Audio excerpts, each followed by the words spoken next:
இப்போது புதிய அறிமுகம் ஆச்சி ஹோட்டல் சாம்பார் 50 கிராம் ரூபாய் 20 மட்டுமே.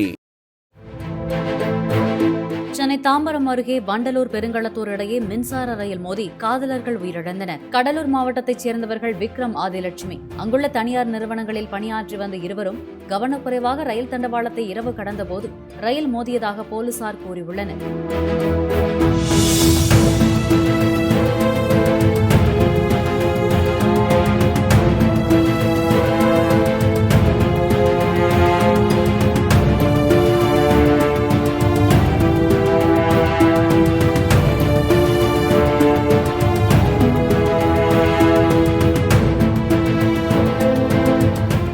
இப்போது புதிய அறிமுகம் ஆச்சி ஹோட்டல் சாம்பார் 50 கிராம் ரூபாய் 20 மட்டுமே.